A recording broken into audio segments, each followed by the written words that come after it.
No one will prepare you for what's to come the morning after the breakup. No one will tell you how you're supposed to deal with it, and no one will tell you what to do with a freshly bleeding, broken heart. But what I can tell you is how it's gonna be like. The morning after the breakup, you would be so disturbed at how normal everything is, or how normal everything would be like. The sun is shining, the birds are chirping, you get up from your bed, your room is the same, everything smells the same. Yet there's this weird pang in your heart that feels so different because the person that you were saying I love you the other day is now but a complete stranger you know you'll never see again. And that is one drastic change that the world wouldn't know. It's one drastic change that life wouldn't broadcast to the world. Yet you are going through such a big climactic change in your life that only you would know. And that's so weird. You would be on autopilot. You would be on factory reset once again. You will work by default. You would go through the day as you would normally do, but without the person you love next to you. And that's just also weird. I remembered when I had to go through mine. It wasn't exactly pleasant, but it took me a day before I started crying because I knew I needed to work. I knew that I had to get my shit together. I had to push my feelings aside and I had to put a good enough font or front for me to go through the day without crying. And what's scarier is that the morning after feels so normal, yet the night that comes along with it, or the night of the morning after, would be the most depressing in your whole season of repair. And no one will prepare you for it. But what I can also help you with is how you can process your feelings or what you can do little by little. A lot of people, when they hear that you've already broken up with someone, or when they hear that you've already cut someone off in your life, is that they would either automatically push you to move on or they would sit with your feelings. Back then, I needed people to act normal. I didn't want them to pity me. I didn't want them to act like, oh no, your life's gonna stop or anything of that sense. I want everything to act like normal. Because I didn't want to feel like I have such a big thorn in my heart that needs fixing, or a big thorn in my heart that I need to forcefully remove. I wanted to be removed when I'm ready. And true enough, in my season of repair, it wasn't a big yanking of a thorn in my heart, but it was like slowly yanking of a thorn, if you get what I mean metaphorically. Because I knew that if I yanked the thorn out of my chest, it would leave a really big hole in my heart that would bleed and bleed and bleed and suck me whole dry, that I wouldn't know how to refill my own cup. So I need to prepare myself for the actual pain and anguish of a heartbreak that I would have to go through for a time that I wouldn't know how long will last. And what really helped me then is to not take things by the day, but to take things by the minute. I know it's weird, like, how can you plan out a day by a minute? It's quite easy actually, because when you plan things out by the minute, you would realize how you get to have control over your thoughts again. Like, for example, okay, I'm thinking about it, I'm about to cry, but maybe I should eat. Okay, how do I deal with my stress? Maybe burger would do. I don't know. Maybe McDonald's, maybe Burger King. You have to lay it all out for you to just gravitate to an energy that is not too centered on a man. And that's what I did. I remembered before I was panicking, I was breaking down, I was a nervous wreck. And I was in a call with someone, and they were like, okay, what are you gonna have for dinner? Like, I remembered I was breaking down so much, but the normalcy of saying or asking, what are you gonna have for dinner? Or what are you gonna wear for tomorrow? Or what are your classes for tomorrow? That really helped me. I know some of you would want to sit with your own feelings, or some with you would want to escape it while you can.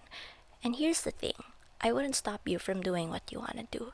Because if you've watched WandaVision, and you know the story of how Vision had to die and Wanda became like that started Wanda's villain arc. I had to spoil it to you, but there was one scene when Vision was telling Wanda that what is grief but love persevering? And that is the best way to phrase the start of your whole season of repair or the morning after the breakup, because that's when you get to choose which memories will you immortalize, which memories you will distort even, or the memories that you will completely burn and forget. That's when you will ask your friends, please help me block this person. Please help me block his in this whole entire world, and just please help me move on. Because the things that would make you cry are actually the memories or the what ifs that were stuck in your head that you didn't know how to process. And if you're going through the morning after your breakup, or you don't know how to deal with how fresh the wounds are, I hope you would see it.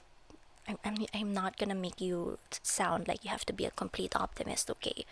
But I hope you would see it as a start of a new life. And there's nothing wrong with starting over again, especially if you're still young.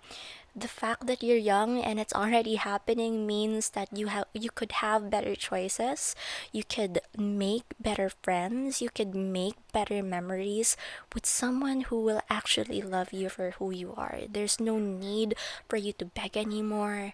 There's no need for you to write long messages of how to love you anymore.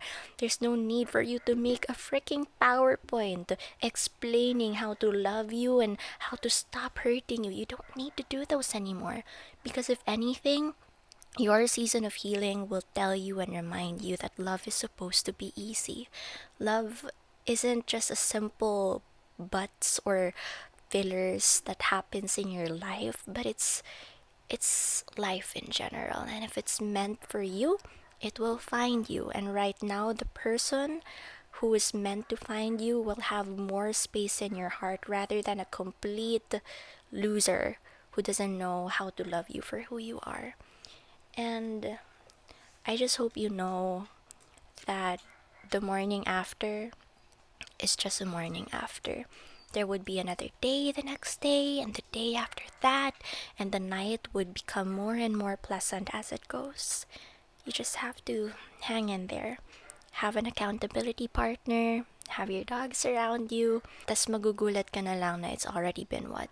8 months, a year, 3 years, and that person would be nothing but a figment of your imagination or your mind. Wherever you are now, I hope you and your thoughts are sound. If it's morning, good morning, and if it's night, tomorrow will be better.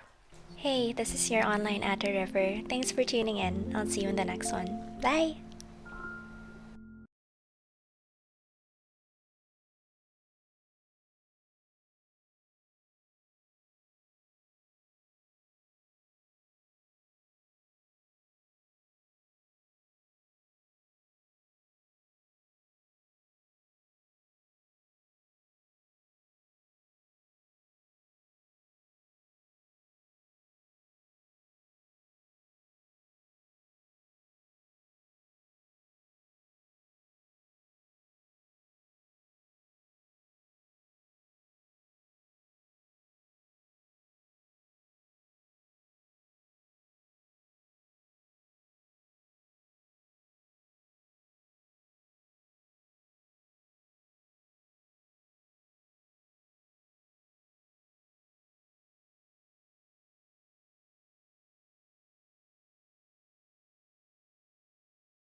Hey, this is your online at the river. Thanks for tuning in. I'll see you in the next one. Bye!